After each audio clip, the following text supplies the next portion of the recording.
Jadi jangan dulu kredit baju kalau belum punya rumah. Jangan. Assalamualaikum warahmatullahi wabarakatuh, teman-teman semua. Ini dia pidato Kang Dede Mulyadi, ceritakan tentang dulu pernah jadi kuli bangunan, sampai yang mengingatkan agar menteri-menteri jangan berpoya-poya, teman-teman. Yuk kita simak videonya bersama-sama. Jangan dulu kredit mobil gak kalau belum punya rumah. Jangan dulu kredit motor kalau belum punya rumah. Mulailah dari rumah. Maka lagunya adalah rumah kita sendiri. Dalam ajaran Islam, baiti zanati, surga itu ada di rumah, ya kan? Ya ada isinya yang sukmayu. Saya ada rumahnya, ada beberapa, tapi istri nggak punya.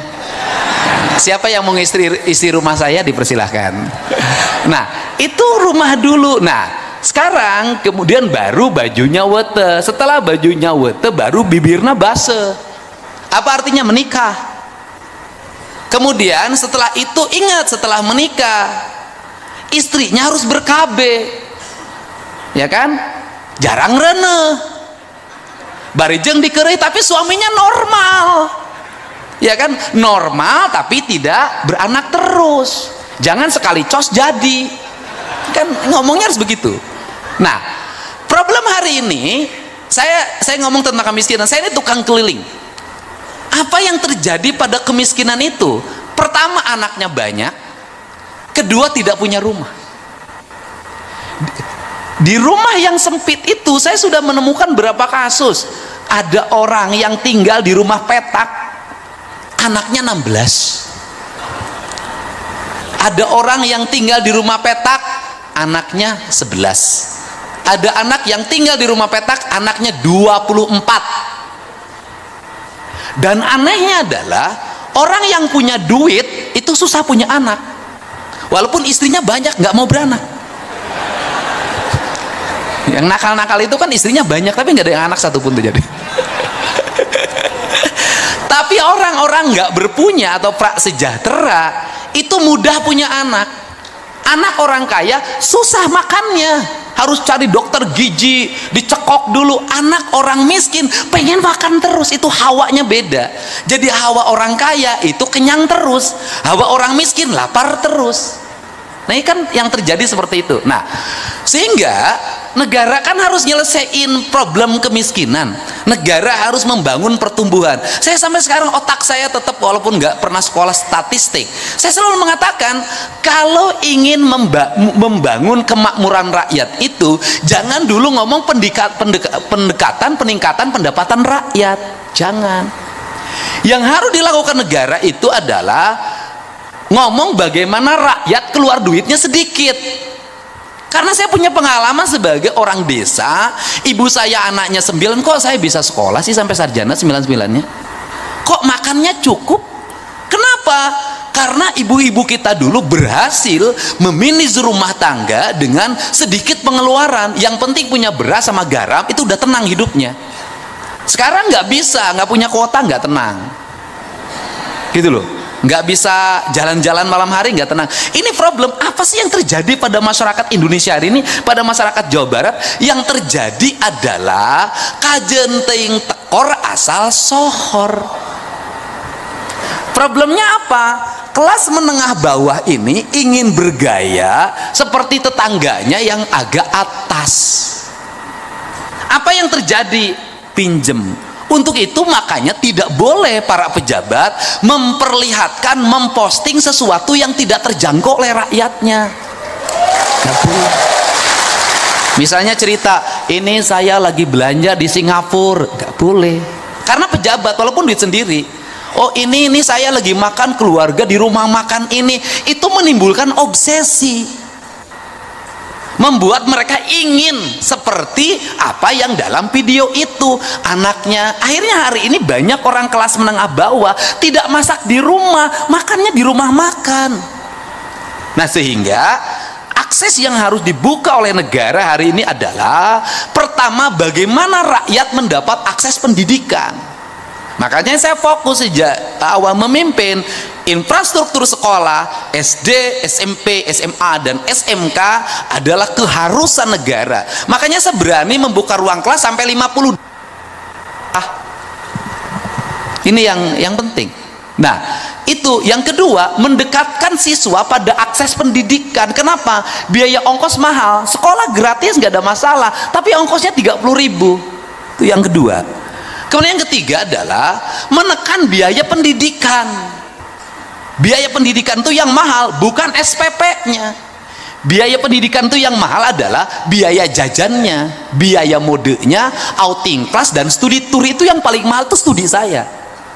Sehingga kalau ngomong angka kemiskinan di Jawa Barat terjadi hari ini menurun, itu berkah menurut saya, karena hari ini saya melarang studi tour, melarang outing kelas, dan melarang jajan. Nah, maka gerakan yang berikutnya adalah bagaimana uang yang 10.000 jajan itu menjadi 5.000 untuk jajan, 5.000 investasi. Bagaimana? Anak-anak harus nabung. Semiskin-miskinnya anak Jawa Barat hari ini, jajannya masih 5-10.000, saya taruhan. Pemulung anak-anaknya masih 5-10.000.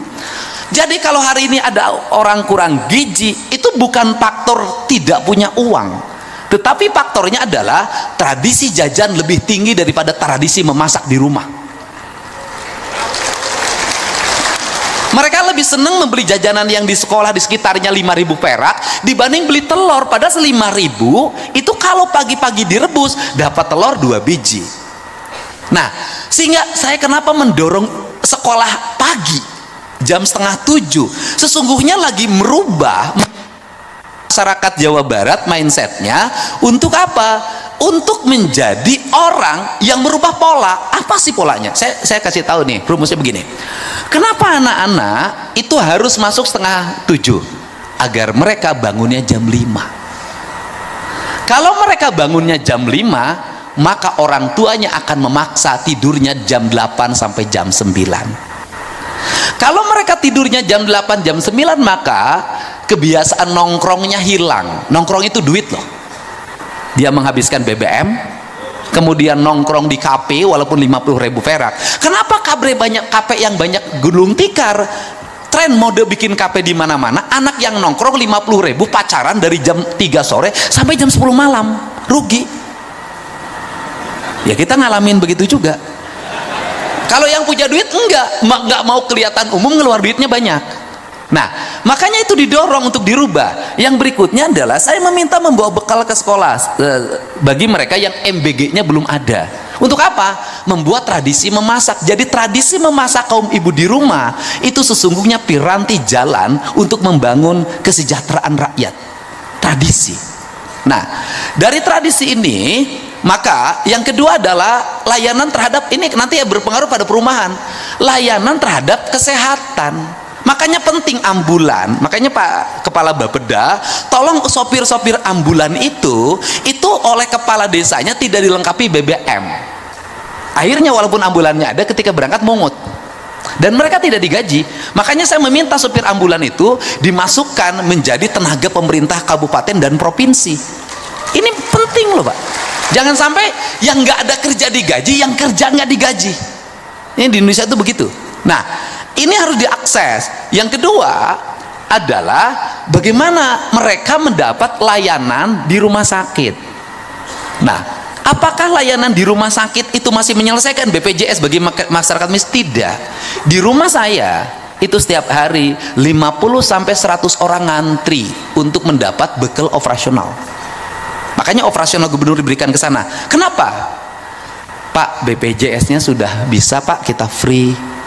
Tetapi Pak, kan selama saya di rumah sakit suami saya nggak kerja. Berhenti Pak, anak di rumah makannya dari mana? Makanya perlu biaya untuk nungguin. Maka di Bandung saya sudah meminta kepada Dinas Kesehatan untuk seluruh rumah sakit yang menjadi rujukan dari daerah, kos-kosannya dikontrak oleh Pemprov. Kenapa? Mereka selama nungguin di sini bolak-balik ongkos berapa? Saya tiap hari itu menangani orang yang Pak kemoterapi berangkat dari Bekasi ke Rumah Sakit Hasan Sadikin 750.000. Kemoterapinya nggak bayar Pak, tapi dari rumah menuju. Nah ini hadir lagi negara, hadir lagi menyelesaikan itu. Nah itu kedua diselesaikan. Nah kalau kebutuhan dasar masyarakatnya sudah terpenuhi, pendidikannya sudah free, kemudian negara keras terhadap sekolah untuk anak-anaknya tidak boros jajan, mereka menabung.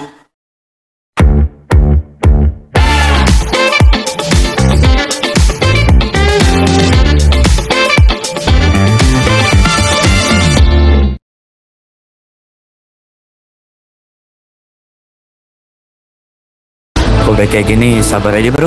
Perjuangan kuncinya is the key. If termasuk angin datang, sikat pakai antangin CRG. Wes, bablas angin nih. Menabung, saya yakin mereka punya masa depan.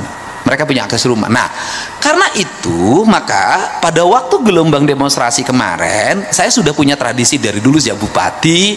Saya memutuskan Provinsi Jawa Barat untuk memberikan jaminan bagi seluruh pekerja informal di Provinsi Jawa Barat. Gojek, kuli bangunan, kuli nyangkul, pemulung, pembantu rumah tangga, dan seluruh komponen lainnya yang dia non ASN, non pengusaha, non TNI, non Polri, non anggota DPR. Untuk apa? Mendapat asuransi ketenaga kerjaan. Tujuannya apa? Recovery kalau mereka ngojek jatuh dari motor, kakinya patah, di rumah sakit dia bisa diobatin dan diganti penghasilannya selama di rumah sakit. Karena ini mencegah kemiskinan baru. Nah, maka dalam sistemnya Kepala Bapeda saya sampaikan, kan sekarang tuh lagi daftar nih orang dari kabupaten dari mana-mana, nanti kerjasama dengan bupati, wali kota. Sistemnya itu harus dimasukin akses terhadap KUR perumahan. Nah, kalau ini dia jaminan asuransi tenaga kerjanya kita dapat, mereka dapat KUR jaminan perumahan, dapat rumah yang murah, maka siklus ya kan pertumbuhan ekonomi akan tumbuh. Kenapa? Apa sih yang terjadi di Jawa Barat hari ini? Yang terjadi di Jawa Barat hari ini adalah merubah paradigma anggaran provinsi dari anggaran orkestrasi menjadi anggaran teknokrasi. Anggaran orkestrasi bagaimana? Dulu kebiasaan provinsi hanya monitoring dan evaluasi terhadap kabupaten kota, dan itu pakai duit dan gede. Hari ini nggak bisa. Kita pelaksana teknis yang harus secara bersama-sama. Maka nomenklatur anggaran dulu yang digital IT 700 miliar, IT ini 1,2 triliun, saya hapus semuanya. Kenapa? Ini tidak berpihak pada rakyat. Anggaran-anggaran yang mahal triliunan itu, yang aplikasi-aplikasi itu anggaran yang hanya dinikmati oleh beberapa orang atas nama intelektual. Dia menghegemoni keuangan negara. Dia menjual produknya 1 triliun 500 miliar, itu hanya dibagi oleh 5 orang saja dengan atas nama intelektual. Seorang intelektual tidak boleh menyengsarakan komunal karena akan menjadi konflik sosial. Maka saya rubah anggarannya. Dirubah bagaimana? Dirubah menjadi pola pembangunan partisipasi. Apa yang paling utama adalah infrastruktur. Anda mau ngomong kemajuan apapun tidak bisa. Yang diharapkan oleh masyarakat hari ini di mana-mana teriak di media sosial cuma 2. Pak Dede jalana goreng, Pak Dede. Yang kedua lagi, Pak Dede imahna butut, Pak Dede bocor, Pak Dede. Itu. Nah, kalau seperti itu maka anggaran dirombak. Nah, apa sih yang terjadi di provinsi kalau tadi melahirkan pertumbuhan, kemudian lapangan kerja terbuka, merubah Pak. Misalnya begini, dulu di Dinas Pendidikan Jawa Barat tidak 1 unit bangunan pun teranggarkan. 0. Saya rubah hari ini mendekati 1 triliun. Dulu anggaran infrastruktur jalan seprovinsi Jawa Barat ini hanya 400 miliar. Hari ini 3 triliun. Dulu anggaran untuk penerangan jalan PJU itu hanya sekitar 20 miliar. Hari ini mendekati 1 triliun. Dulu pasang listrik untuk warga miskin itu hanya 20 miliar. Hari ini 450 miliar. Jadi lonjakan anggaran infrastrukturnya mengalami kenaikan yang sangat tajam. Ditambah di tengah-tengah anggaran kita ini nurun Pak, dari 37 yang dulu anggaran provinsi hari ini menjadi 31. Saya nggak tahu juga dengan dana transfer daerah yang hanya 600 sekian miliar ini nanti kita berapa, karena penurunannya 24%. Nah, apa kemudian yang berikutnya? Instruksi apa lagi yang saya lakukan? Instruksi saya adalah setiap jalan harus ada drainase, dan drainasenya harus manual. Kenapa saya milih drainase manual dibanding pabrikan? Tujuan saya adalah agar ada kuli bangunan. Tetapi masih ada kelemahan, pemborongnya masih akal-akalan. Akal-akalan di mana? kuli bangunan punya akses terhadap asuransi, harus mendapat hak, tidak diberikan. Dan saya ancam semuanya, kontraktor Provinsi Jawa Barat yang tidak mengasuransikan seluruh pegawai kuli bangunannya, saya tidak akan bayarkan kontraknya, atau saya akan potong itu asuransinya, saya bagikan ke kuli bangunannya. Ini kan yang terjadi seperti itu. Nah, kemudian setelah itu saya katakan lagi, apa yang terjadi lagi? Saya ngomong tentang ketidakadilan. Ini kan kurangnya gubernur dan bupati mengorkestrasi perumahan. Kan yang selalu menjadi tuduhan adalah, termasuk saya yang dituduh gitu kan. Saya ketemu Pak Ara saja, acara baru sekarang. Itu pun saya mau datang tujuannya memberikan bantuan rumah rakyat miskin untuk warga yang dipelopori oleh Yayasan Buddha Suci. Tapi postingannya kan saya mendapat aliran dana gratifikasi. Yang punya rumah bagus Pak Ara yang dituduh saya. Lah, tapi kalau saya langsung jeblaknya saya jawab, justru saya ini adalah, kalau saya bertemu dengan para konglomerat membangun perumahan di Jawa Barat, ingat, dalam setiap perumahan yang dibangun ada kekayaan yang diambil, ada peningkatan pendapatan para konglomerat yang diambil. Justru saya mau balik, harus membangun 1 atau 2 kampung yang rumahnya tertata, yang itu diperuntukkan untuk orang miskin.